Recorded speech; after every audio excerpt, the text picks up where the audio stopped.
Thank you very much.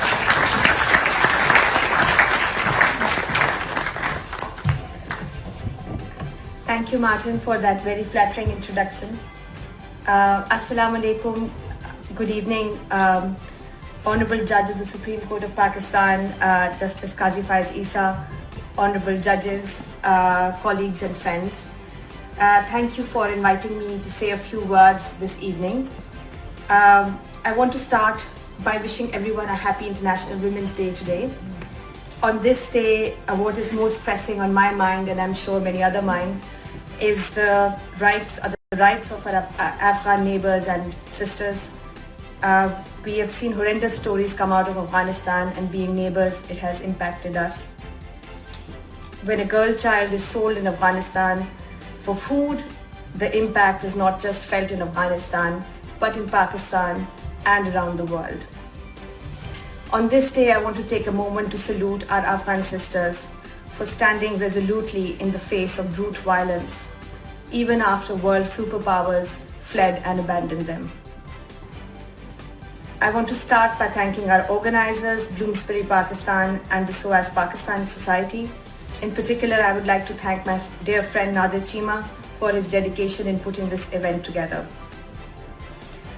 Bloomsbury Pakistan also co-hosted the first Asma Jahangir lecture that was delivered judiciary and judicial accountability, even in very challenging times.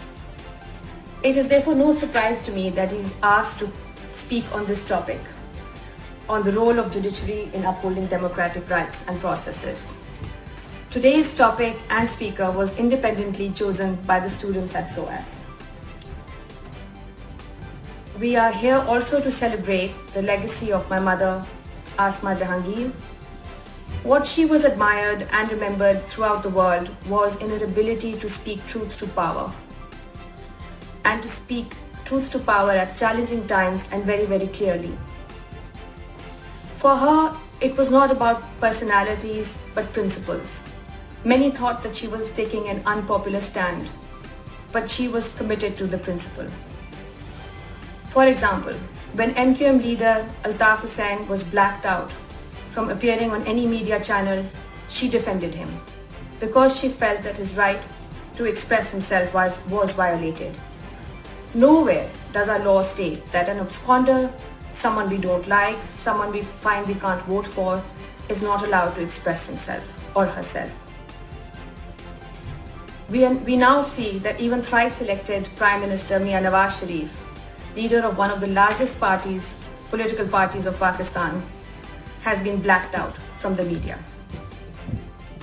Similarly, Asma defended Hussain Haqqani in the Memogate case, as she felt that he was being denied due process on the pretext of fundamental rights, and that such a judicial precedent was dangerous for democratic rights and democratic processes. Ironically, the petitioner in that case, Mian Mohammad Nawaz Sharif, is now subjected to a similar fate. And what we have now is one of the worst times for freedom of expression in our country. The introduction of further penalties on free speech through an ordinance to PECA laws is undemocratic and chilling in the way it will impact fundamental rights. I ask, should such a law be upheld when it is used to prosecute and witch hunt political opponents?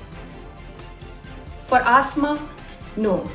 Justice was not just interpreting what is written in our statute books, but upholding human dignity and equality.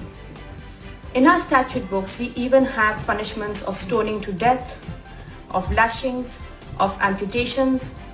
Yet we have not seen such punishments being handed out by our judiciary. It's always shown us the generosity of his spirit in engaging with us with the same curiosity and respect as we undoubtedly have for him. And we are most thankful for that.